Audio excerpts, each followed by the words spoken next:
Hello and welcome to the fourth and final episode of our Strontium Dog Miniatures Game Specials. I'm Gordon, the regular host of the Life of Die podcast, and tonight I'm once again joined by Allan Stenhouse, the creator of Strontium Dog, The Killing 2188, was it, Allan? Is that right? 2188, that's correct, yeah.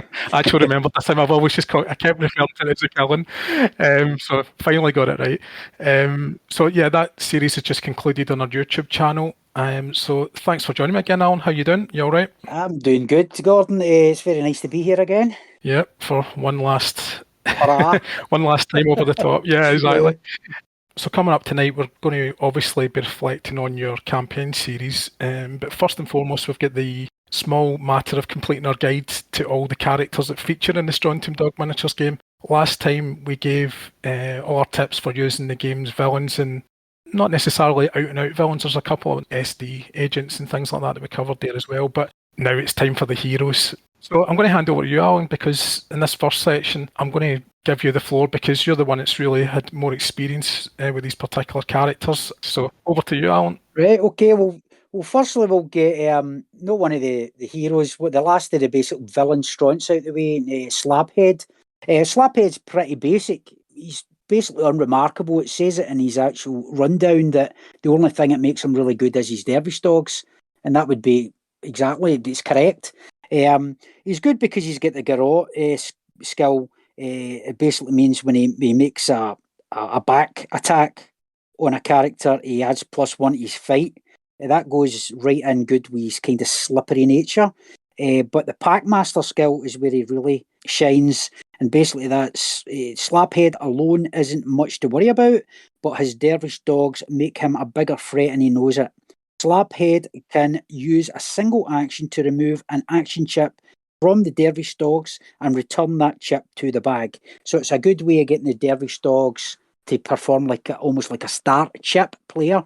So it's for basically that one turn. And because the dervish dogs are so powerful in basically close combat, it's really, really good. But you're talking about his basic stats, only 2 shoot, his fights 2, +1 in brackets, because obviously that's his garrote skill. He has got 1 evade, which is not bad, and his defence is basically 3. So that's not bad. But he's going to get like a basic hand blaster.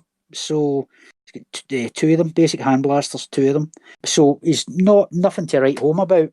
The dervish dogs, on the other hand, with their massive fight of 3 +1, because they operate as a pack, you basically add both them together if they're able to attack an enemy.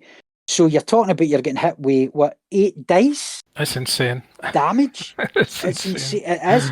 I mean, you can't one kill a good person, but all you need to do is get involved in close combat with them and get really, really bad damage, and then the chances you breaking free in the next turn or when you that character activates is extremely slim, because the dervish dogs would get a free hit in them because they've got a high move as well, because it would basically mean that their move, if they had wounded an opponent, their move was basically still going to be higher because their 6 move, the opponent that they've wounded, their move would be reduced by the amount of wounds they've taken.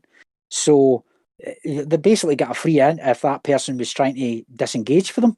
So they are really, really tough. I mean, I had a lot of fun playing them. I've not had a lot of experience with them, but because they featured a lot in one of the killing bouts, I really seen how well they played when I was prepping for that.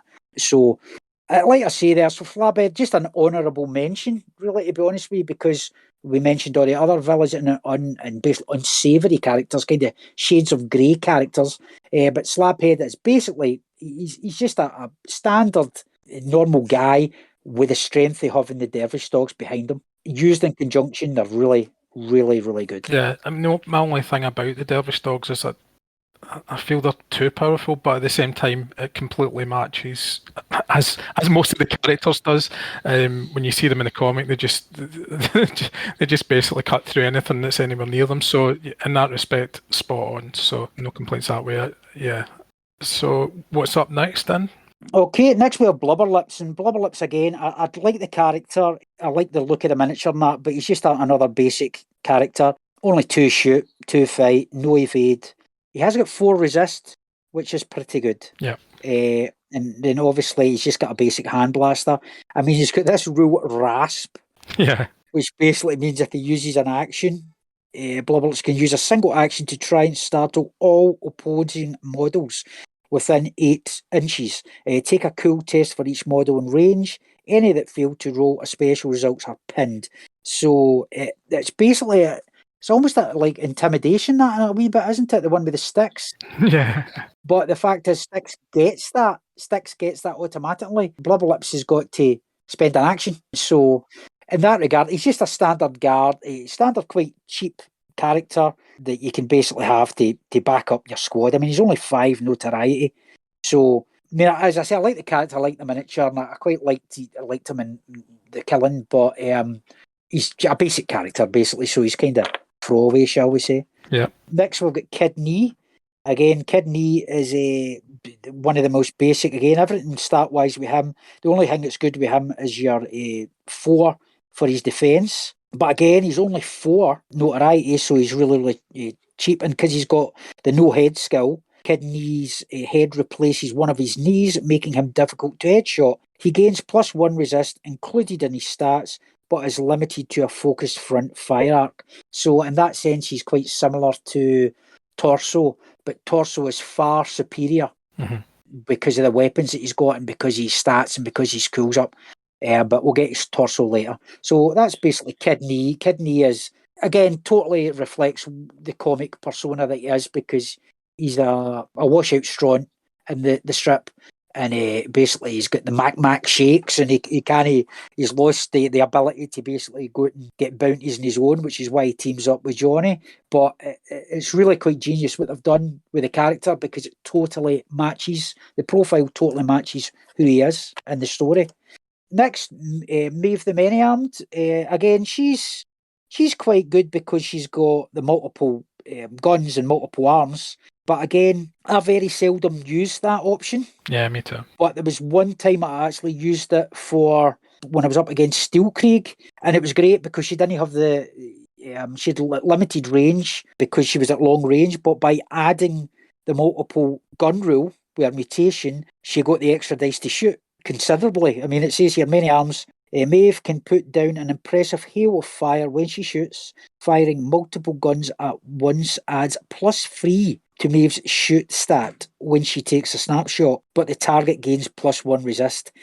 That was extenuating circumstances that I used that because the whole +1 resist thing, if a target's already in cover and they're getting the +2, say for heavy cover, or +1 for the light cover, I think sometimes it's not really worth it when you've only got guns that's going like 3 power, you know? Yep. So again, to me, she's another basic character, but again, notoriety at 7 is basically quite cheap. The one thing I would add to that is that I actually think Steelkrieg's a perfect opponent to use Maeve, because when you've got all those dice to roll for your roll to hit, he's likely to be pinned, and if you pin him, that stops him doing his fire pack because he needs a double in the double action. So that is excellent. Yeah. Yeah, she's good that way, definitely. But in general terms, yeah, I agree with you. I don't really tend to use the multiple guns thing because more often than not, I would rather not pay to have the extra guns. I would rather just pay for a one gun, and that's what they use. Just to maybe that's a bit gamey in my part, but anyway. So moving on to the mutant generals, maybe then next. Yeah, well, General Arms is like a better version of Maeve because obviously he's cool 4, shoots a lot better. It's free. I think Maeve's 2, obviously with the pluses, and he's got free fight and free shield. Notoriety is 12, considerably higher, but he's got multiple. He's got the 2 Colt hand blasters and a 1 DBL5 repeater hand blaster, both of which are lower power, but one of them's basically got a repeater function. The repeater hand blaster, obviously, it's got like a +2 for short range. So I think he's actually quite good. And if you're using him as he is meant to be in the actual, the strip, he's got the inspirational mutant commander skill. General Arms had the ability to inspire his Strontium forged followers to rise up and fight against the oppression of Nelson Creelman's anti-mutant program. If arms activates, he can use a single action to remove D3 action chips from any minor character with mutations within 6 and return those chips to the bag. Now, that kind of hangs with the games that I've played. That's never really come up. But if you were using him with multiple other mutant characters in a kind of flashback mutant war game, that could be really good. Yeah. Then also he's got the multiple arms one as well. But again, to me, he's a better version of Maeve. But with that mutant commander skill, that's good, depending on the type of game that you're using him. Yeah, that's brilliant. So Evans had a wee bit more experience with. Again, he's pretty good, but the brawler that he's got's great, and the long throw thing he's got's great because it basically means he can throw weapons further, which, if he's equipped with grenades, that is a really good one. But what really lets Evans down is his repeating blaster, because it's basically got the blister function, which is excellent because you ignore any cover a victim that you get with it. But the fact he's got the repeater function, that basically means he's got a -2 on his long range modifier. So because his shoot isn't he really that high, because he's already got the -1. It's a 0, isn't it? Aye. So that basically takes it right down. Yeah. If you want to fire him at range, you've got to fire him with an aim shot. It's the only way you can shoot at long range. So I agree. I suppose it falls into that category of what I was talking about before, where you kind of work out which ones are good for close combat and which ones are good for shooting, and he's definitely close combat, no argument there. But again, it's exactly what you're saying there, because having the brawler is obviously that he's meant to be a close combat guy. We having that as an ability. But again, he's a pretty good guy if he just wasn't armed with that, and he's only gone to. He's not even got like a fallback like blaster. He's only got that weapon, and it really went against him. And I think it was about 14 when I played him, but I had to take a lot of risks, and it paid off for him. Taking out as like a drone that was basically too far away, and he couldn't. He had to keep trying to get his chip in the bag to get close enough to actually take it out. So again, depending on the game, to me it would need to be a game where he utilised cover as much as he could to get in close to an enemy, and then reap the benefits. His brawler skill, and obviously his fight's pretty good as well. Yeah, definitely. Next, I'll leave my favourite one to the end of this little load. And the next we've got Stud's Boys, which again, total basic guy, but he's only 5 notoriety, so he's relatively cheap. And his is for the cause, his skill. He's totally committed to the success of the mutant army. If Studs is within 3 inches of any friendly mutant major character, when it is attacked, Studs can switch places and take the attack in their place. So that's very much like Wolf's skill that he does with Johnny. But that's great. It's like a bit like the skill that you said you were potentially going to update the Creelers, the Creeler bodyguards with. Mm-hmm. It's very similar to that. So again, that's just, he's a basic character. He's a high power repeater blaster. Again, he's got the -2. So unlike Evans, he's not really supposed to be a fight guy. So that's kind of detrimental to him, because his shoots only 2 as it is. Mm-hmm. So if he's not up close, he can't shoot at all, unless he's doing, as you say, the aim shot to give him a chance. But that is quite a nice wee skill he's got. Yep. And nextly, we have Clacton Fuzz. Yep. Clacton Fuzz, I love the miniature. I love the character. Again, cheap guy, notoriety 6. I loved him in the campaign. But again, he's got a better gun. He's got Thwop gun, but it's high power. And that's what I like about him. He's got a high power weapon. Fair enough, his defense is pretty low. It's 2 with the -1 again for like the hairy skill that he's got, hairy ability trait rather than ability, because it's detrimental. But again, if he's in fighting close, he gets a +1 resist in close combat, but it's -1 resist versus flame weapons. Yeah, watch out for that. Aye.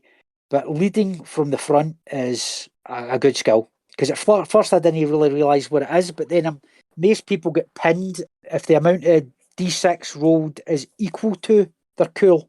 With him, you've got to be over it. It's got to exceed it. So that's a nice wee potential bonus for him, which I think might have featured in one of the games I did. But again, I like the character, but he's just like Studs. He's a kind of basic guy, but that wee high power on his gun puts him a wee ping above Studs. But what he's let down is the weakness he's got with basically the fur, because that's not good, is what I've seen with some of the Howlers as well, because they share the same trait. one thing I'd noticed is that General Arms, Clacton Fuzz, and Studs Boys actually have a pretty good synergy together. Right. Reason being, basically, if you keep Clacton and Studs close to General Arms, Arms can obviously has that ability where he can return chips to the bag for minor characters or both minor characters. Yep. Clacton, his shoots actually, if he's at a kind of short range, he's actually really good from memory.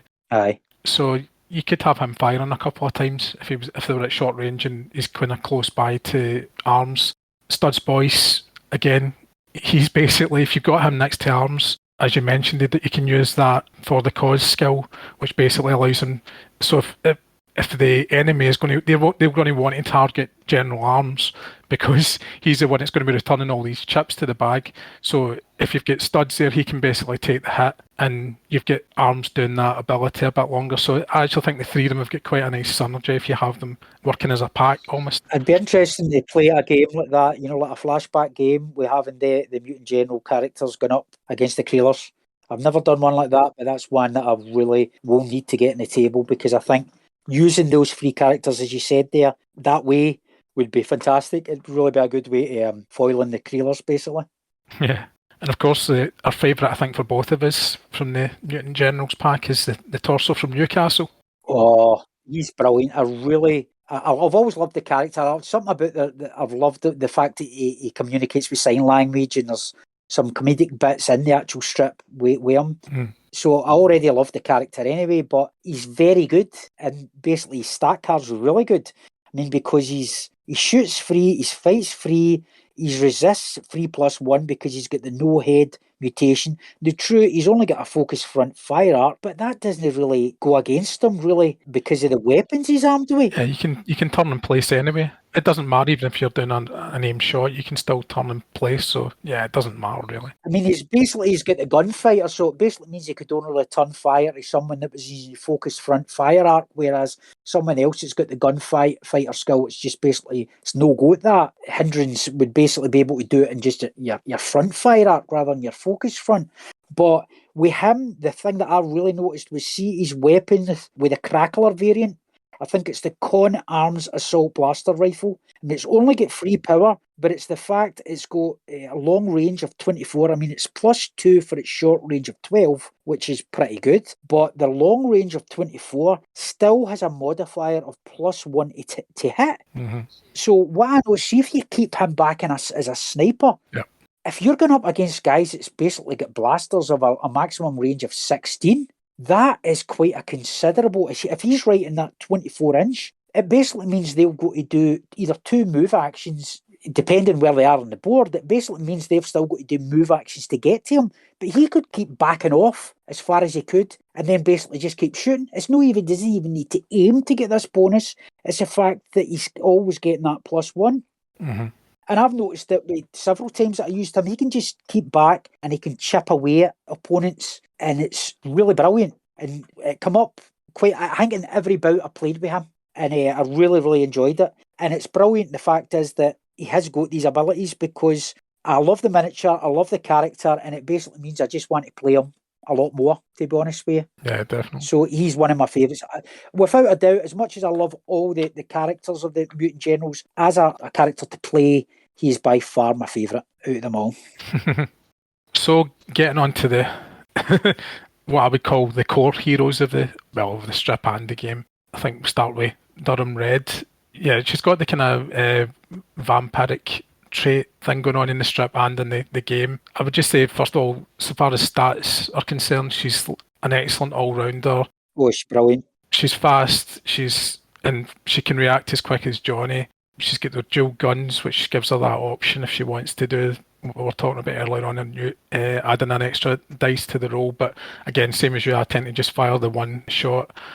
She's a star chip character, which is really important for a start. Her bloodsucker ability, which is obviously really thematic, basically it sees Red draining the blood from a close combat victim to boost her cool by 1, which puts her up to cool 5, and Johnny's the only other character that has cool 5 in the game, so it's cool if you can get her to do it. It's getting her to do it is the tricky part. Aye. Obviously, she's got the gunfighter skill, which, well documented now, and we think that's a great skill. It's probably the best skill in the game. And the fact that she's a vampire, if she gets too close to wounded characters, it limits some of her double actions, including the aim shot, which is a bit of a pest.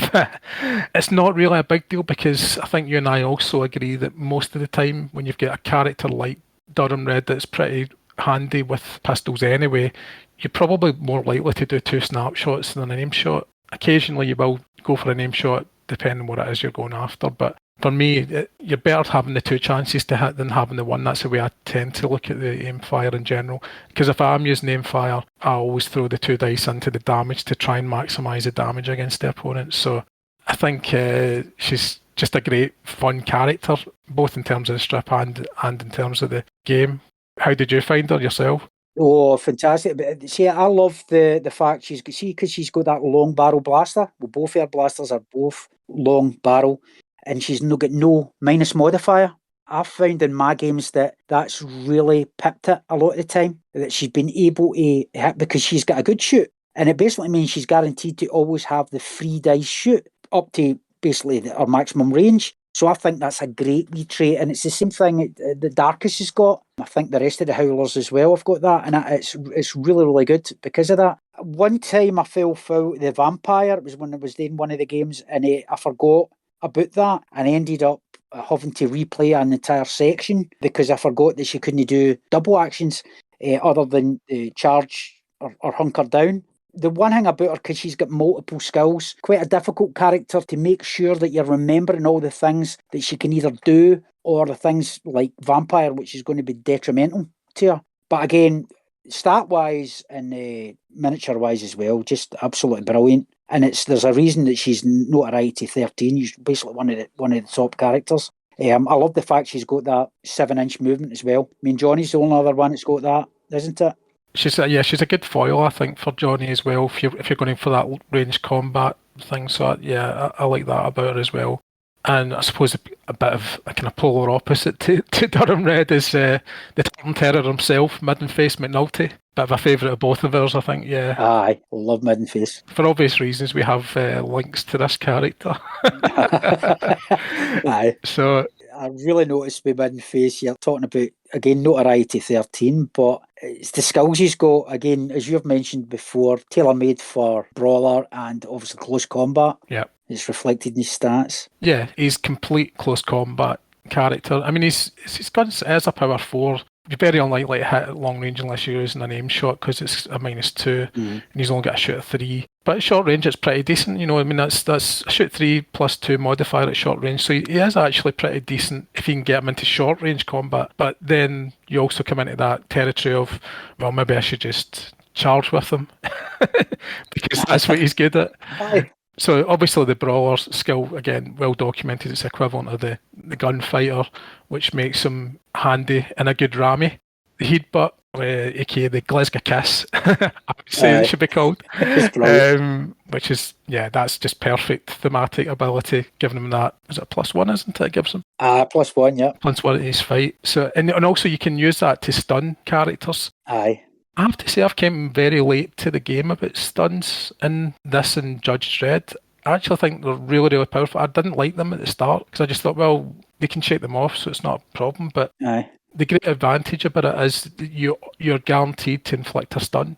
If you're up against somebody you basically want to make sure you at least hinder them and that you don't think you're going to take them down in one go. I actually think using the stun function, whether it's in a gun or through a headbutt in this case, it's actually a very, very good tactic to use in the game because either the character's going to be hampered or they're going to have to spend one of their 2 actions shaking it off. So 2 headbutt attacks, and if you're successful in them, which you probably will be with Midden-Face, then you're guaranteed at least 2 stuns. And so I think the stun option is pretty strong. Well, I've noticed it in my games, I must admit. There's been because you've got the Berserker skill. I think Midden-Face has got that as well, isn't he? Yeah, and that's where he ignores a wound isn't the first, it's injury marker. But if you're stunning a character multiple times, that his stats is still affected by stuns. It's only injury markers that he ignores. And I've noticed that, you talking about the stuns on, see, like when Torso was taking pot shots at the Gregory character in that bout, he kept stunning him. And Gregory had the Berserker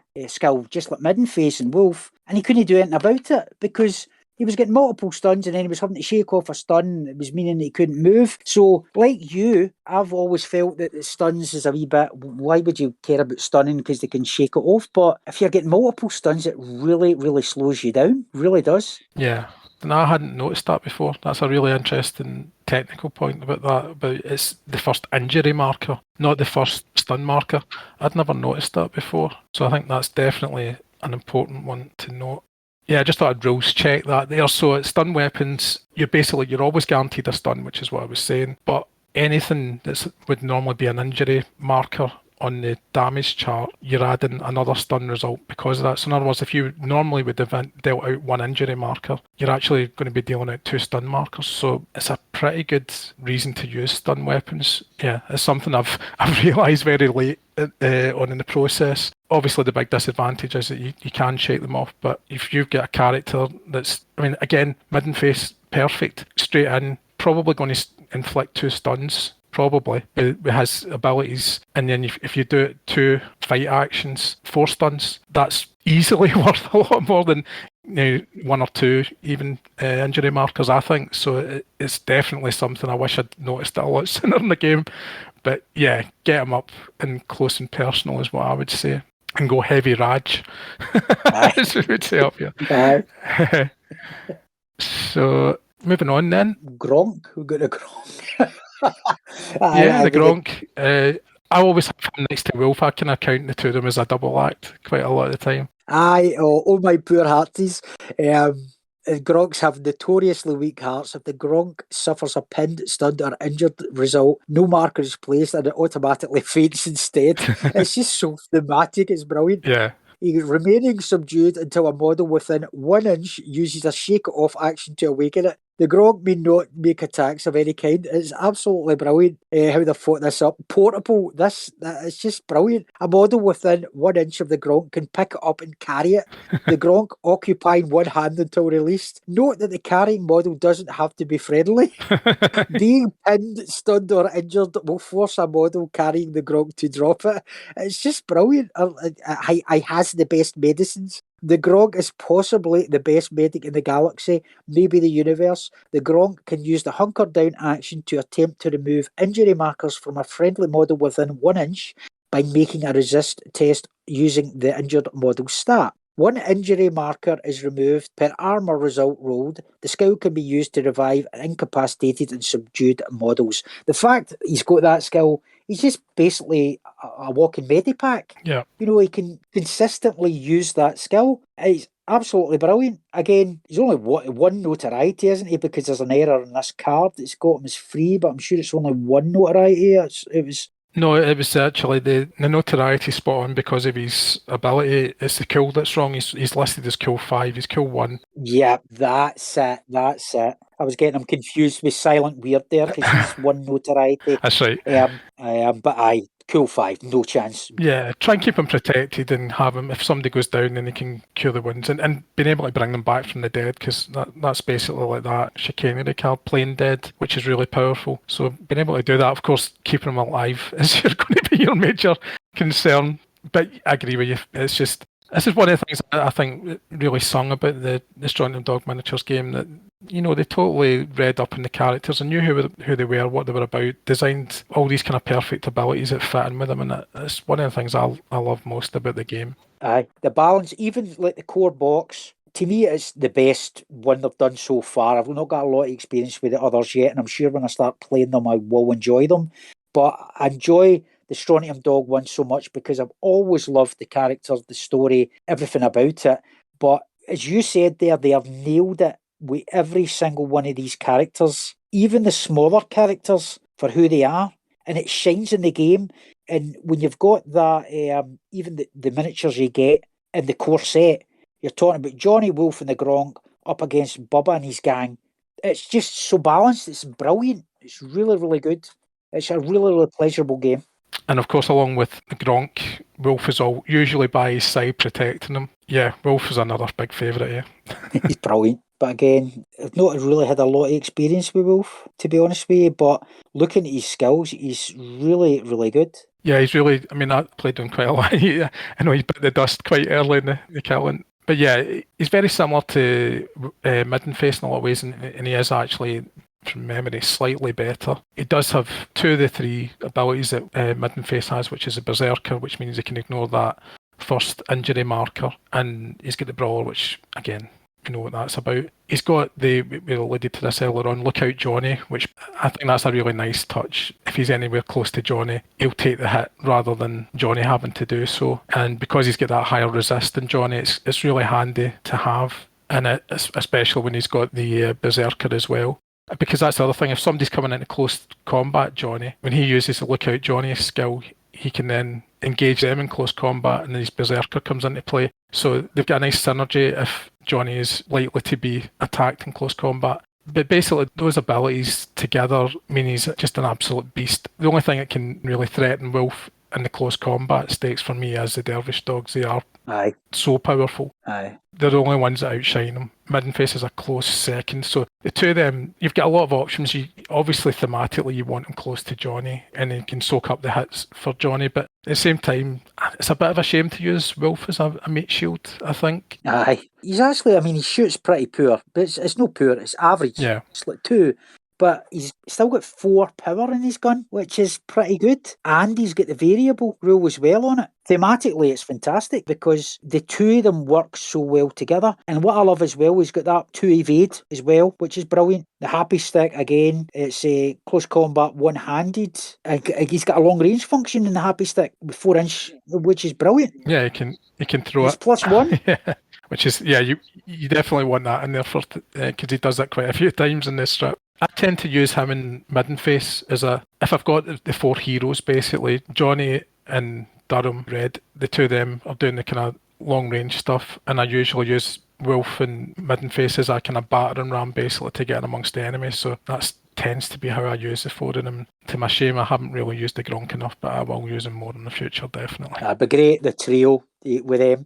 But again, it would be a fantastic game if you were putting up the 3 of them and Durham Red and Middenface as a one team, like a larger game, obviously going up against like a couple of the premier bad guys, but have loads of plebs around them, see how that works out. But again, that would be interesting because, with the whole Judge Dredd controversy, with the things that I personally feel there's certain characters that's got evade that shouldn't have it. I still think it would be more balanced in Strontium Dog because the majority of the plebe characters haven't got evade. So it'd be interesting. I will need to actually try that one out to see if that is an accurate assessment of that, because you're talking about it'd be quite a large notoriety for the good guys there. You're talking about it must be about 60 notoriety. Probably more than that, about 60, Yeah, I think it is round about that. The other thing I did, we should talk about this in a second. Let's just get into it. Johnny Alpha, the game's hero, the hero of the strip and the game's hero, I would say. As you would expect, he is a top man, definitely. He's got that kill 5 that I mentioned earlier on, which that makes a big difference because,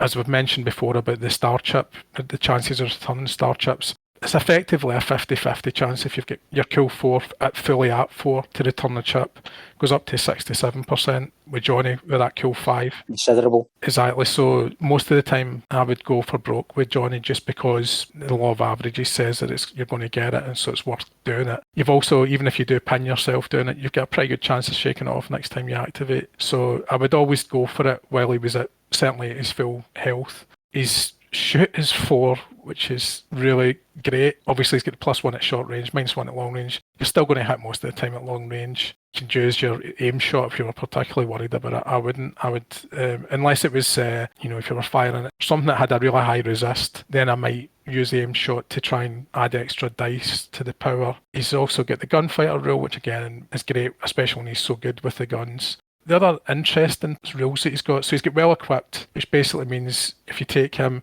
when armory cards are drawn, you can keep an extra armory card more than usual. Bit of a lottery, obviously, the armory cards, but it's better to have an extra one than not, so I would say. So that's a pretty great ability. But then he's also got his Johnny Weird Eyes, which reflects his ability to see through most objects. You see it in the strip, but it's like X-ray vision, I suppose, is the simplest way to do it. And then because he's got the variable, he can basically shoot through walls and target characters that can't see him, but he can see them. It's so strong, the character is so strong, but he's excellent. But the notoriety is reflected. You're talking about 22 notoriety for him. So there's a reason that he's that cost. Yeah, the other thing is that he's got the in my head ability, Brilliant. which is one of the abilities that he doesn't really do it very often in the strip. So he can basically take control of an enemy if they fail their kill test, isn't it? Yep. They've got to do it. So he can make an enemy take a single action and they can effectively attack their own team. It's really good. Really good. It's really good. I suppose my problem with that, I don't particularly like that as a given skill. I think it would have been one of those ones you couldn't really put it in the chicanery pack because it's not really chicanery, but it's one where because he doesn't really do it very often in the strip, it doesn't feel. And also the other thing that Johnny always does in the strip is he always tends to fight with honour. So it doesn't quite fit for me that you would be using that skill that way. It's a beardy skill. It's a skill that could be abused by a player that was wanting to basically play it a certain way, but I'm sure he's done it before. He's caused the character to give away their position. So even if you were wanting to play it kind of more honourable way, say for example a character was on Overwatch, say, and you got into his head, if you make that character on Overwatch take any other action, he loses the Overwatch. So that action could be just move him. Yeah. Or, there's other things that you could do. So it might not be automatically force him to shoot another guy, but by the wording on the card, you obviously can do that because it's any single action. But if you're wanting to play it more thematically with the character, it's still a bonus to him. To me, the best one is a guy that's on Overwatch, get him out of Overwatch, or a guy that's in heavy cover, move him out of heavy cover so not only Johnny can see him, because obviously he's got the variable, but if there's other members in the team that's in the area, if you move him out of heavy cover, they've got a better chance of killing him as well because he's no longer got cover. So it is a good skill. I wouldn't use it a lot, but then I was forced to use it in one of the bouts because of circumstances, but it's really good. Yeah, I mean, obviously, situational, obviously. Just talking about when you mentioned Honor there, one of the problems I think some people, if they weren't invested in the source material the way that we are, you could play Johnny, you could be really, really gamey with him. You could basically sit at the very back of the board, sit in camp, fire through, have no line of sight to guys, but just be sitting there plugging away at them using his weird eyes and his variable blaster or using the in my head ability. So you could play him in a way which I just don't think he should be played in. I personally wouldn't ever do it. I would always want him in amongst the action. Johnny doesn't hide behind stuff. He gets in amongst it. It doesn't mean you need to play him stupid or kamikaze or anything like that. You can still put him in cover, but he would be out there, his head above the parapet is the way I would see it. So one of the things that I did when I did the blog post about him was I did like a couple of little tweaks. One thing you could do is basically drop his second weapon and you could reduce his cost. Something similar happened with the judges in the Judge Dredd book where Johnny was slightly overcosted. And the reason is because he's got that second gun, but with his shoot being so good, you don't need the second gun, so you may as well get rid of that and basically reduce his cost. I think it's 3 points when I worked it out. Aye. It's considerable, yeah. I personally would play him the way that the Johnny and the strip would go. That would be what I would want to do. Anything else you want to add about Johnny? No, all-round best character, and for a reason, as I say, because it's all about him. But the fact they've nailed it again with his abilities and his loadout is just excellent. He's really, really good. A pleasure to play this guy. But 22 notoriety, as you're saying, it's by being able to reduce that, by getting rid of that gun, that would be a nice wee touch. Because he never uses that secondary gun. There's no need for it. Yeah, you got a high shoot anyway, so you've actually got a pretty good chance of pinning enemies anyway. So that's a quick fix for reducing his cost a bit, and it makes it slightly more balanced.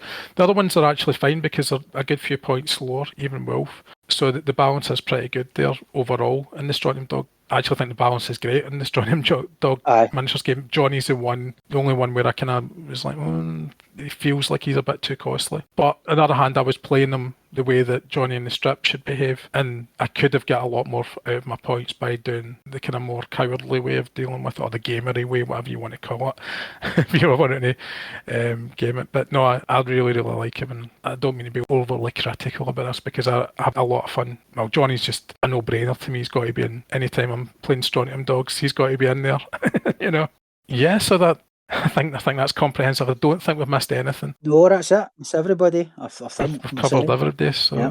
I hope that's of help to people that are want to know how the best way to play these characters. And let us know. Comment, please, if you find anything useful that you've learned something new. Please do comment in the video or wherever you see the podcast. So moving on then, in the next part of the show, we're going to talk about Allan's landmark campaign, The Killing. And the first thing I'd want to say is, if you haven't watched the last video, which is called Retribution Part 3, please go back and watch that first, because the next section is going to be heavy on the spoilers. Yeah. So switch this off now if you don't want to know the results. Okay. So in that last episode, let's not beat about the bush. Johnny Alpha dies.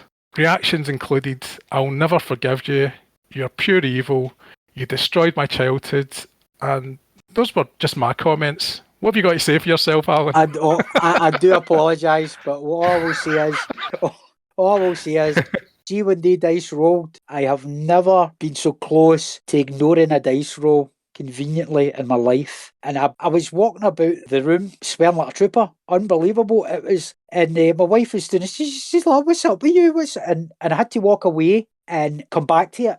And then when I come back to it and I went over things in my head, the way things had went, I mean, as one of the guys, potentially Neil, I think it's maybe Neil, commented, the result, the victor, the only one person that survives, it just seemed to go the way that the virtual reality ending went. And that's why I thought to myself, this is meant to be. This is meant to happen. And that's why I just went with it. But with Red going, it was bad enough, because to be honest with you, when the characters got to that stage, a bit like yourself, I just automatically, I was seeing how it would go in my head before I played the last scenario, and I just seen that the premier three characters, Red, Midface and Johnny, were going to make it out. But when Red went, I thought, oh my, I can't believe that's got her. Because I purposely included a lot of other characters, because the majority of them were getting hit left, right and centre. And they were getting taken out, but they were taking up the shots of the Creelers, shall we say, with the T-guns. But then when Red got it, I was thinking, oh my God, but the fact that Johnny failed his evade and failed his cool. But again, part of me wanted to keep Johnny back, but I couldn't do that, because he's the type of character that would be going out there and doing it and leading from the front. And because I knew that the droids were going to be a problem, and because he had that melter bomb, I realised I've got to get him up there close to take one of them out. Or I actually thought at that stage it was going to be the gun platform that was going to be a problem. But that's the one thing that may go unnoticed in the story. Red, all right, she dies relatively quick, but Red took out one of the droids and the gun platform. And because of that, if she hadn't, they would have wreaked even more havoc. I wanted it to be tough. I wanted it to be a real challenge, because at the end of the day, when I conceived it, in the very first chat we had about it, I had made the statement that there was only going to be one victor. And I didn't know how the storyline was going to progress 100% of that. In my mind, the original ending was always going to be, depending who it won, it was always going to be that they were going to be leaving. The scenario was going to end with them going to be leaving for the spaceport. And as they were leaving, at that stage, it was going to be all the Strontium dogs, interdimensional Strontium dogs, were coming in to take out the Crimson King. And it was going to end in a bit of a cliffhanger, because they let you understand these characters were role-play characters that I played for 3 years with a collection of friends, like Saggy, Maggie, Hardnose, Smiler, quite a few of the other characters, and all the other Stronts who featured in that bout there. They were all premier NPCs. So when they were dying, even though it's no really noticed to the viewer because they're characters that just come in, a lot of them I was going, oh my God, we've just lost Catman, we've just lost Forex. And I'm like, because they weren't player characters, but they were NPCs, quite premier NPCs. But originally I was just going to play that out with the boys in a role play, and the viewer was never going to really find out what happened. It was going to end in a bit of a cliffhanger, but that was before it really took legs. It got dead ambitious with the special effects, the storytelling style, the maps, everything got bigger than I planned. And originally as well, because it was another dimension, Johnny Alpha wasn't necessarily going to be the good, honourable Johnny Alpha that we know today. I was going to make it at a backstory plan, that the one thing is that, see, the fact is that he lost his mother. He still had a mother's love. He lost his mother, but he still was cared for by his mother, and he had a lot of experience by his mother in the original strip. In this one, I was going to make it that his mother had died in childbirth, actually. That was going to be the one difference, so that he'd never really been shown any affection from a sister, from a mother. He'd been raised with hatred, and I was going to make it that he was a lot more ruthless. But then when the story started telling itself through who was making it through about, I realised it's as if fate's saying to me, no, Johnny's not going to be a potential bad guy or a potential grey area guy. He's going to be a good guy. He means well. He always will mean well. He had a plan to get him, Wolf, and the Gronk out, which was why I wrote in the wee bit about they had the time bomb hidden in a pouch in the Gronk's stomach. And they were going to use that at a certain time to get them out. He was going to claim the reward, and then they were all going to walk into the sunset. Bear in mind, they didn't know that his pals, Middenface and Durham Red and all that were in it, because they didn't get to see the actual participant list until you were in it. So I wrote in that whole plot, but the whole thing about the Crimson King getting taken to mutant generals, it was wrote in when Torso and Evans were progressing, and then I realised I've got to do a wee bit of explanation why how these guys who were close battle comrades, why would they be in the killing when they know they're going to have to kill one another? So that was why the Crimson King, they had teamed up with the Strontium dogs, and they were the kind of inside men to take them down. That was why that was invented, and I'm so glad it was. I'm so glad that fate took it down that path, because it added a gravitas to the entire story. And that was another reason why I didn't fudge the roll when Johnny got it, because I just realised that it's been dictated, the dice rolls have dictated every outcome in every bout, good or bad, and I've got to be true to it, even though I didn't see it in my head and I was very angry myself. And basically, I knew I would need to play the entire thing again. At least Middenface survived. At least one guy survived. And to be honest with you, it should have been Middenface if you were going by the actual competition. The way it worked out in the actual ending, which I planned to always make the VR ending when the story was going how it was, he was the winner in that. So I would have been even more gutted if Middenface had died there, because I could picture viewers looking at it and going, all right, so you obviously didn't want Middenface to live, so you've just went, no, I'll change the ending so that he goes there and somebody else wins. But the fact he was the guy who won, it was as if, fate, he was going to win. And again, the whole reason I went down the virtual reality part for that mission, at first that wasn't going to be there, but then I remembered I gave the promise that there was only going to be one victor, and everybody was going to see who it was, who was either the luckiest or the strongest. And that's why I went, no, I need to do that. And at first I was going to do the entire Retribution saga, and then I was going to do a what if ending and do it like this is how it would have played out if they had all fought one another. And then I thought, no, I can go down the path of the virtual reality thing and have it that the Crimson King's done it to try and get bets in and money coming and income, because people will be placing bets upon seeing it. And I thought, from a narrative point of view, it worked in brilliant, and it added an extra kind of sleazeball side to his character there, the fact he was doing that. So I thought that's why I did it what I did. And also you get the shock factor, because people were initially watching it and going, oh no, they're all killing one another, where's the story went, and what's happening here?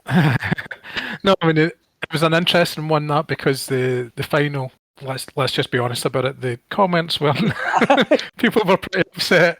People were very downbeat, shall we say, very beat. It was interesting to me because throughout the whole thing I was the same as the viewers. Overall, I didn't know who was going to survive at any point, but the final, I did know that there was going to be the 3-part epilogue. So when the final was happening, there was a couple of points where I thought, is this actually happening? And then I thought, no, it's not, because everybody's killing each other now.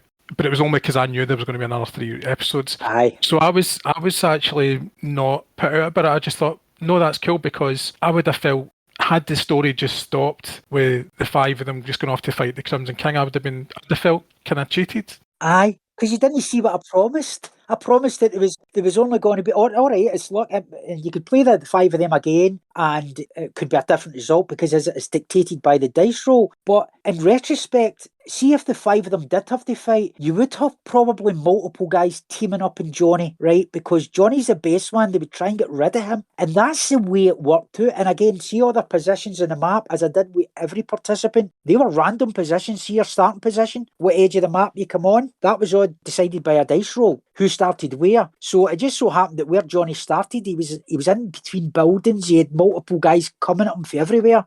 So I've got a funny feeling that it might have even worked out the same, because Johnny was actually getting really lucky, as he is, because he's evade, he was dodging things, but basically his luck went, and see if his luck goes at a certain time and he gets wounds, and then Middenface was able to get in close. But again, Middenface should have died there. But there's one time Johnny shoots point blank and he gets his single evade dice.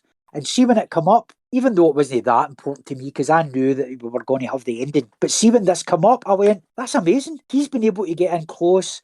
Plus, he had the Mac that he'd just taken, so it upped his fight. And he was able to get in, he just leathered him. It was a fact. It was Johnny, basically Middenface, that incapacitated Johnny. I mean, he was dying. He wasn't actually dead because a lot of he'd been taken out with stunts, but he was dying. He was out of the competition. But again, what's brilliant about it is this is a computer algorithm, shall we say. It's been put together by like the computer of the Crimson King. But they know that Johnny and Middenface would never have done that. But that's why I'm hoping that some of the viewers going, what's going on here? Maybe even getting a wee bit angry, going, what's happening? He was weaving a story. And they definitely did. Yeah. It was one of the guys was it Neil was saying about when he saw Durham Red on the spikes. Again, but I wanted to get, even though a lot of it was unappealing sights, shall we say, because I'd went the full whack doing all character deaths, embellishing all character deaths visually, I felt I needed to do that as well. I loved doing the Calamari's death. I quite liked Calamari's character because he was again a character created by my good friend Kevin Blackmore, and he was the only one that got much further than I actually thought he would. But see when he was hiding behind that monument and Torso shoots a monument down on him, it was harking back to what Johnny does with a life wire. Yeah. To I think it's KC Osmond. And he goes, the chimney. He goes like that, and the chimney. Right. He cuts through the chimney and it falls on him. That's the vibe I was going for with that. So I loved doing that one, even though it was he was the first one to go. But again, that would have happened. He would have been the first one to go because they would have all went for him first because he was who are you? You're a pleb. We don't know you. So you're going to go first. You're the one we're least fond of, so you're going to go first. But I tried to embellish the deaths as much as I could visually because I'd done it all the way through. Yeah, I mean, it was great. I liked all the death sequences, particularly the falls. It was always fun for me to edit those little sections. I mean, it was very simple for me to edit them actually because all I was doing was stitching that's what the videos were. It was just me stitching your pictures into a video format. So all the work was done by you, really, the lion's share. So I always appreciated those touches and all the effects that were in the thing, and I just thought that was great. I suppose, obviously, because we'd had that reaction with the final, I was really concerned with the last episode because I knew somebody was going to die. You hadn't told me who, but so when Red bought it, I was kind of like, okay, there's going to be a price to pay for fighting. But I think you triggered my PTSD from the final solution. I was so upset with the comic. I remember being like totally like, why did they do this? I mean, I still think they should never have allowed that to happen. And it's interesting, John Wagner was trying to undo it for years. He has said that. I mean, the episode was beautifully written. The way it reflects back and Johnny reflecting on his life. But the episode ends with him getting stabbed and you're thinking, right, he's still alive. But then you get the next week and that's when it's the opening page, him getting drained and all you see is his skeleton. I was just totally stunned because bear in mind, I was thinking, right, after seeing Wolf's death, when Max Bubba kills Wolf, and it's left, and for a week you're left in limbo, and I'm thinking, they've killed Johnny and they've killed Wolf. That's so downbeat. But the next week you come back and you're like, oh, Johnny's still alive, and it's great because he's used that skill before when he was fighting Billy Joe. So it makes sense. It's brilliant in the fact that they've remembered and they've put that in. So even though he was penetrated by these big devil claws of this big Lyrian beast they've created through the powers of their mind, I was like, surely there's some way he's no going to be 100% dead. But when I seen that the next week, and I can still remember it, I used to go up my granny's, and she ordered it for me, and I sat and I opened that page, and I was like, what? I was stunned. And it was everybody was talking around me, and I'm sitting with my comic like that. He's gone. He's dead. That's it. I couldn't believe it. I suppose. So I think I can understand from the episode point of view. I think once I got over the initial shock of it, I came around to it. The one thing that made me feel a lot better about it was the one time in the entire series where I dropped the sound out. Oh, when that happened, and there was just something about that gave it kind of a lot more weight and a lot more. I don't know. I just felt a lot happier about the sequence when I did that. I know that sounds weird, but I know It was fantastic what you did. See, when I was watching the rough cut, when you sent me it, because obviously I was a bit ping me myself, because I'm thinking, how's the reaction going to go? And then I thought to myself, no, I'm going to stand by my guns. It's not as if I just did this and I've did this to annoy everybody. Oh, here's a guy you love. I'm just going to kill him. Ha ha. I'm not doing it because of that. The game was dictated by the dice, and I'm not going to cheat in something so big. But when I watched the video, I was like, this is perfect. And I says, it's right. As soon as I finished watching it and you had all the sounds right and everything, I went, absolutely brilliant. And I said to you, masterpiece, I think was the word that I used. Well, it was most. I mean, again, it's 90% your stuff, so it was only a few flourishes. It was brilliant. But what I mean is your delivery, for the delivery of the ending, even though it's bittersweet and it's sad in a way that the characters, at the end of the day, it's a series of battle reports. But it's good when you're able to get these emotions even for something as simple as a series of battle reports. I think it's really, really good. And I think it's a very well-rounded story. It's a bookended story. You've got the killing, and then you've obviously got the fight to bring the Crimson King to justice. But as you say, it had to be difficult to bring him to justice because it had to be high drama, which I try to reflect. And obviously the T-guns were way overpowered. I would never feel them in a normal game. But I was trying to create that feeling of hopelessness that they had in the Battle of Minster when they were brought out, because they were just the equivalent of normal blaster guns, but they had the range of a blaster gun, but they just anything they hit. I mean, even if you were hit in the arm or you were hit, maybe even though you hit in the head, hitting a chunk of the side of your body, you were still dead because it was taking that chunk and obviously propelling it into space. Yeah. And they get decimated in that charge. So that's what I was trying to reflect in it.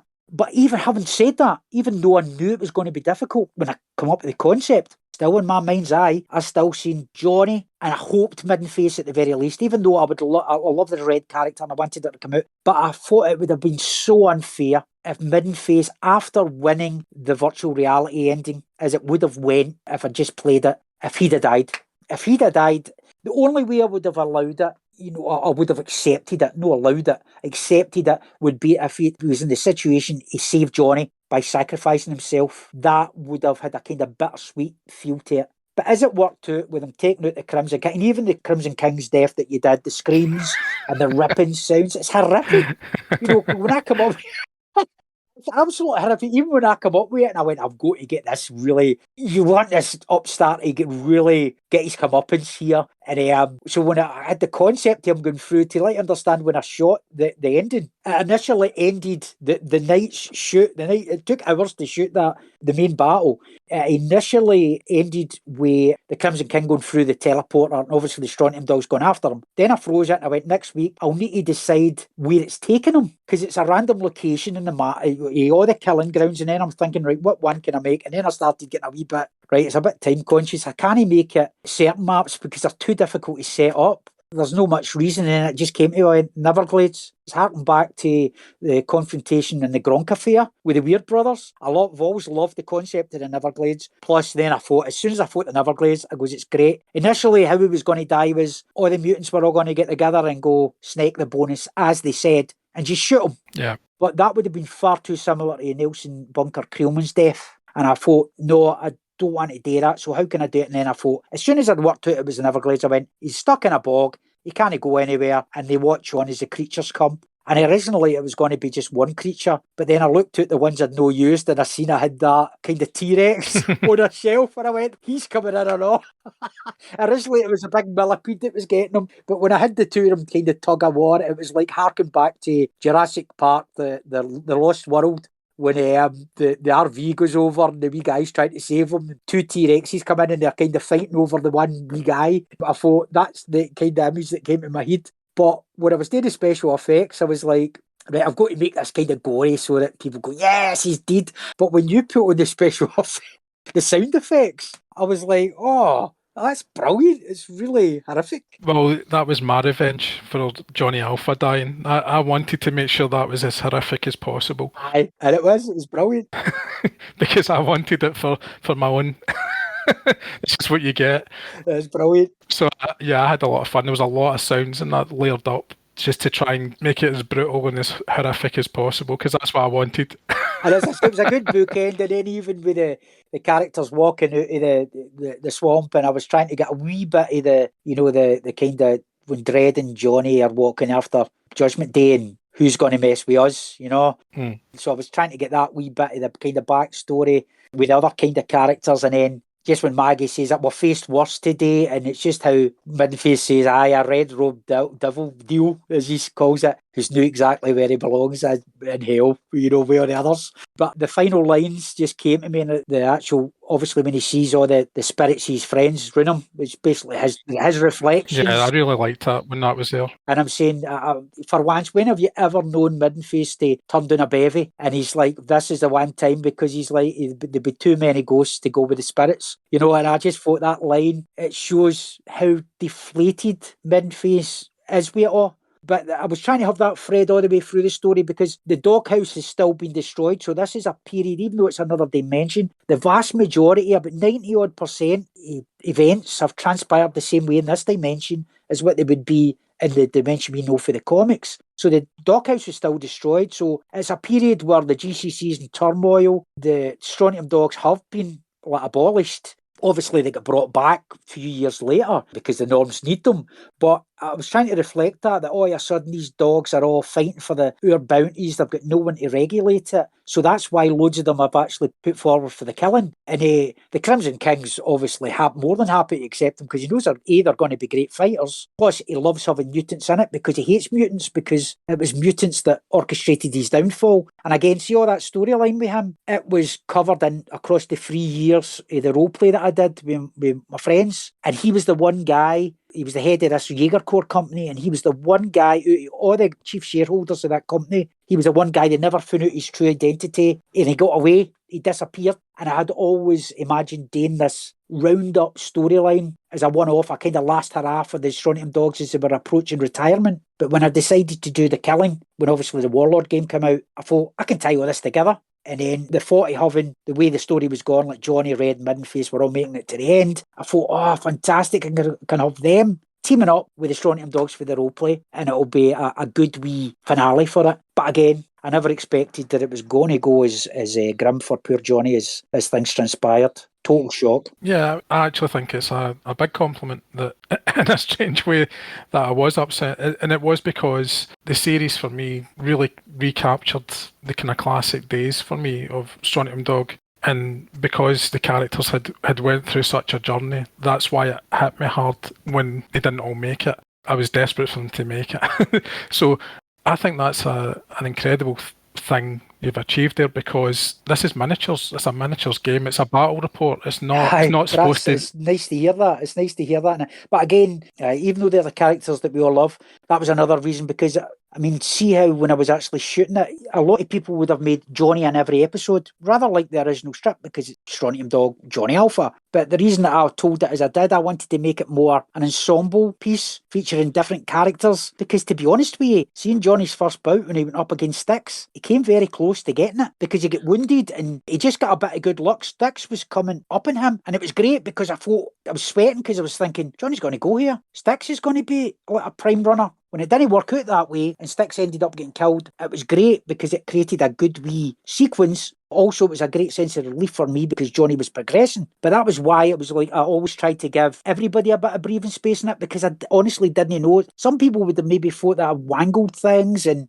Johnny Alpha wins his, Middenface wins his, Red wins hers, you know. But to be honest with you, that's just how fate dictated it to go. They're better characters. There's more chance they're going to survive because they are better. And it was totally reflected. Equally, you get some of the plebby guys like Lossic and Volo the Howler. They progressed really, really far in the competition. And look at them. They were basic characters. But that's what I really enjoyed about doing it, because when I was shooting it, even though it was taking hours and it was quite an ordeal to do it, I would shoot it most Sundays that I was free. I enjoyed it because I was getting to see, I was like the audience. I didn't know who was going to make it out of this. And again, with some of the maps, setting up the maps and getting the scenery. I spent a lot of money because I bought a lot of scenery, but that'll be getting put to good use when I do my Walking Dead one, but thankfully. But one of the hardest ones was the one that I had with Vicious Malicious on the monorail in the middle of the desert, the speeding terrain. Because she's setting that map up, because it was up off the ground. It kept off falling apart because I had to join it all with like bits of plasticine and then no move the table because it kept off on apart. Oh, man. And thankfully, it turned out that it was a very short bout. I think it's a memorable bout, but it's one of the shortest. I think it only lasts for like about 20 minutes. But part of me was really relieved because I thought, right, go to the visual impact of this. Got a couple of good character deaths, a wee bit of character building for Vicious Malicious because I've always loved his character. Even though he's only got a couple of lines in it, I've always loved the look of him. And I always got a sense of arrogance. That's how I played him in that. He was a flippant, pass remarkable, cocksure guy. And it's just that with that line when he's charging in, he's fighting the Osmongs and he's coming out, they've shot in the gas bomb and he's charging out and one of them shoots him with the anti-grav pellet and it's just what he's saying. It's as if they say, I'm still tough and you can't kill me, you know. So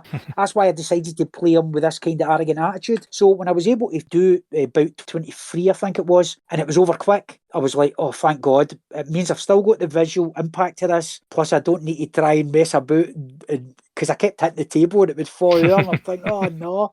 And another one, when I had the Steel Krieg in the train car as well, in the downtown section, again with Vicious Malicious and Red and Midden Face going up again him. The scenery looks good. It's kind of flimsy. I think you're supposed to glue it all together. But if you glue it all together, it's all set in the one track and it looked fantastic. But when you're having it like this and you've got to be able to pack it away in a box, I honestly, I can't glue it together. I've not got that luxury. So when I was setting up, I'm like, oh my God, this is a total, utter nightmare. The train car kept falling off. So another reason why I had Steel Krieg such a spectacular death when he got blown up. And again, it was your touch when you said about the barrels that added. That was brilliant because I hadn't initially put them on. You know, the barrels flying up with the explosion. Inspired by London's Burning episode about 30 years ago that I saw. Was it? It was one of the fires. It was a scrapyard and they had all these Calogas gas bottles. So that was where that came from. It always stuck in my head. I was never really a fan, but... It's amazing the wee things you take inspiration for.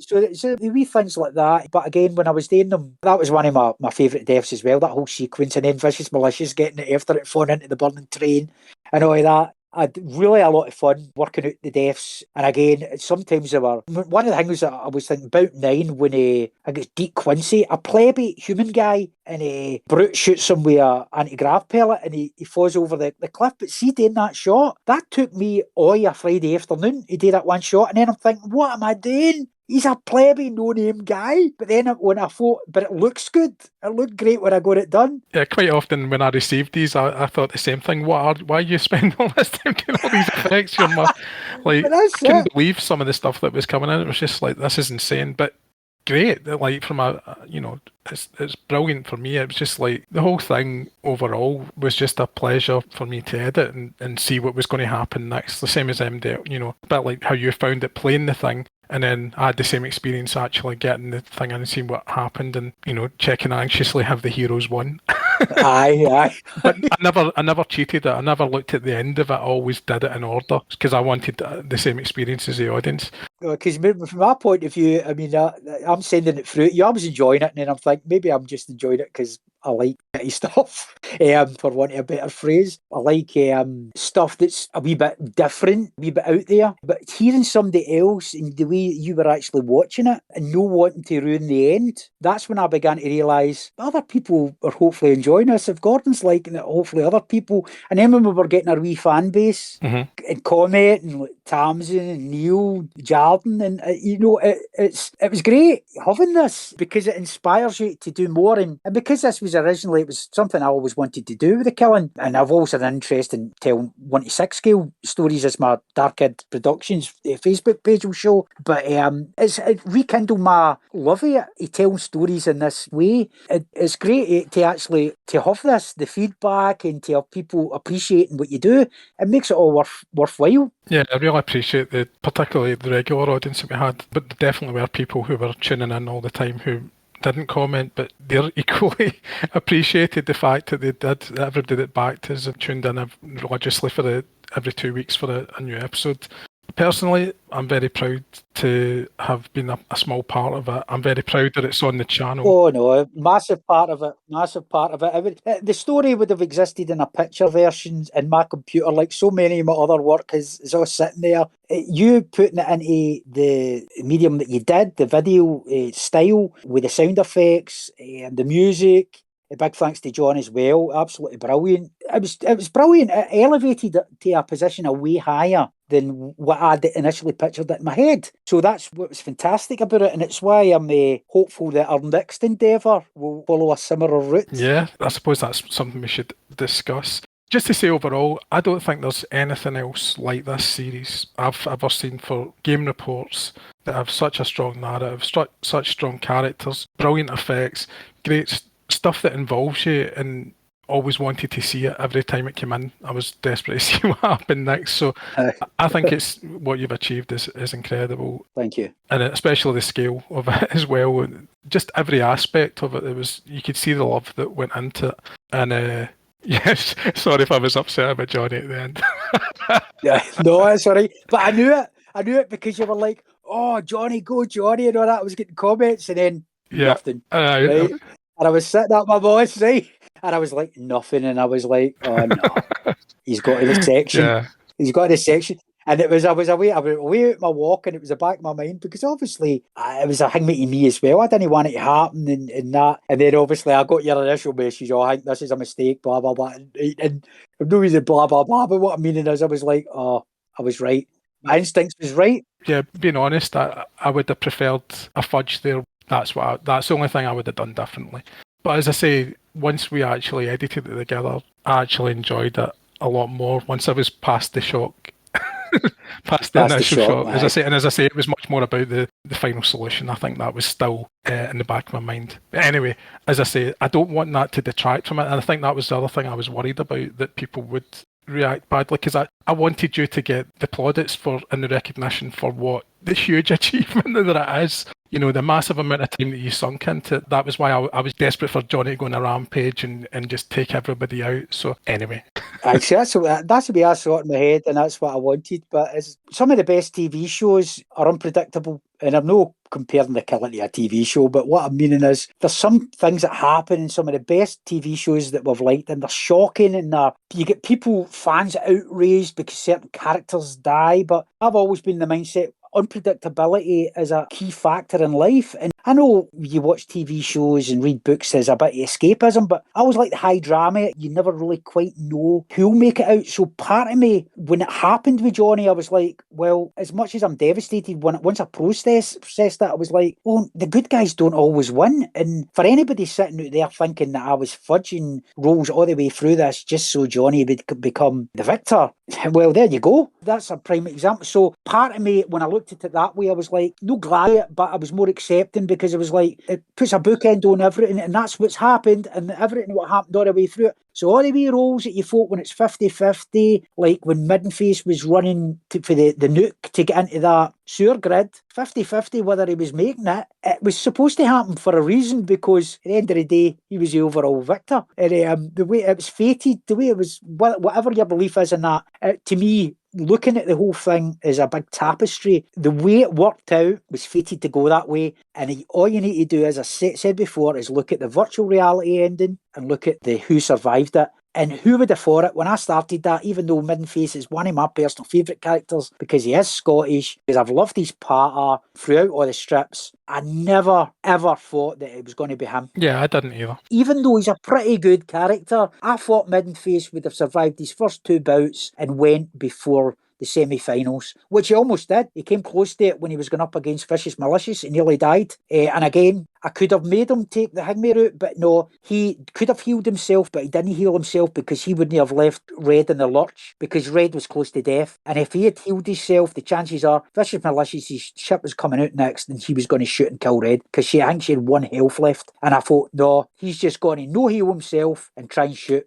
And it worked out because he managed to take him out. But in that sense, that's what, like you were saying about Johnny earlier, you've got to play true to the character. And that's why I did that. He's an uncouth lout, as he's been called many times, but he's a very loyal, friendly character. And if he's your pal, he'll stand by you thick and thin. Absolutely. So it was great. But as I say, it was a great experience to do, a lot of hard work. And it's just good that it's up there and it's out there and people can hopefully appreciate it for many more moons to come. Yeah, it's there forever.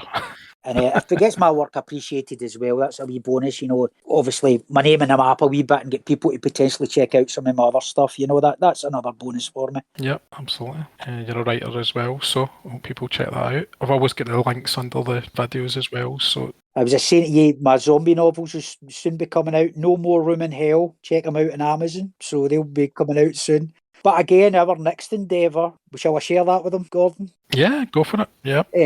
Our next endeavour is going to be Space Hulk, the 1989 version. And for all those this was the game that put a lot of board games on the map. It's still one of the best games. I had not played it in years, and I got interested in it again when Gordon was doing his battle reports with Chris, and I just thought, you know what, I'm going to play that again, and I decided I'm going to do my own campaign based on the initial missions with some own wee twists. Now, it's harking back, it's nostalgic, it won't be as heavy on the special effects, but it's heavy on the story and the action, non-stop action of basically any Space Hulk game. Really, really close cut, very well balanced game, Space Hulk, and I've really enjoyed it. It's all short. I'm just starting to put it into video form. So again, I've tried to do it go down the nostalgia route, and it's going to be only with the miniatures that I had from about 1989 to about 1992, 93. So I've dug them all out, so they're all on the table, all the old Rogue Trader miniatures.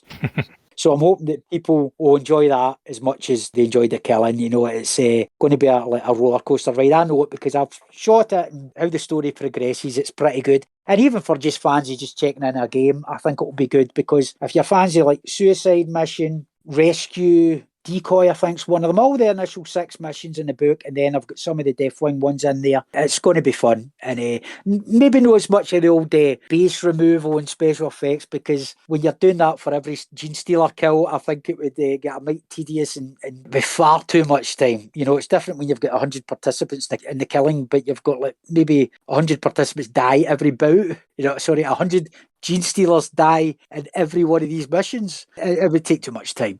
But you've got the essence of the story, you'll have the wee bit of character building and the excitement. And again, I've not fudged rolls. What you see is what it is. I'm not just suddenly going, oh, you know what, I'm going to change that dice roll. What you see is a couple of times I've made mistakes, but the vast majority, the dice that you see, that's how it went. The result is always the result that came up. But so hopefully everybody will tune in for that. Hope so, yeah. So that'll be another epic series coming away. For the new year. Yeah, exactly. Well, I think it'll be, I don't know, maybe February, March time. Get quite a few different series that are in development. So the channel is going to be going quiet, but it doesn't mean we're done, not by a long shot. There's going to be loads of new series, hopefully next year. I'm going to be doing, obviously, your Space Hulk campaign. I'm going to be doing more Judge Dredd, because I know a lot of the fans like Strontium Dog enjoy Judge Dredd. I've got a campaign, which I've been threatening to do for months. We're working on that. A bit of X-Wing, I think, as well. A bit more epic. And a few other things that we're planning. So just because we're going quiet doesn't mean nothing's happening and the channel's dead. It's not. It's very much alive, and we will be back again next year, stronger and better, I think, for all the experience that we've had, especially with the Strontium Dog series the last 2 years, pretty much it's been. So it was a wild ride. Certainly was. I really enjoyed being a small part of it, and so thanks again, Alan. I really appreciate it, and I think it's unlike anything else that's out there. So you're very welcome. I don't know what more I can say. No, take plenty. That was fantastic. It's great to have the feedback, and great to have such positive comments about it as well. And I just hope it eventually gets like a wider audience, because it is quite niche. But like you say, I've done a lot of looking on YouTube, and I can't really see anything else like it. Not just for Strontium Dog, for anything. Yeah. So that's why the Space Hulk one, I think, will go doing quite well, because it's the same method of storytelling, but it's basically obviously the action, the 40k universe. So, but like I say, it's been a pleasure working on it with you, myself, from my own point of view. Yeah, I can't really say any more than that. So thanks again to everybody that's been a part of this journey. Yes, thank you. For the last couple of years, and for listening to the podcast when we've been talking about it. I think we're both quite sorry to see the Strontium Dog miniatures game isn't really going to be continued at Warlord. So nah, it's not.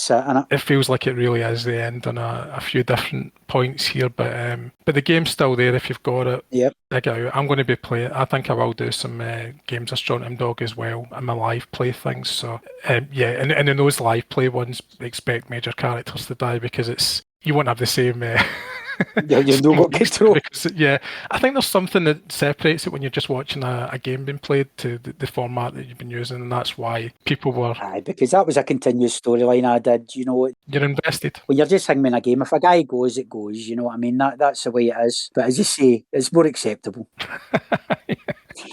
So, anyway, thanks again, Alan. And Yeah, you're very welcome. It's been a pleasure as always. And until next year, Keep on living the life of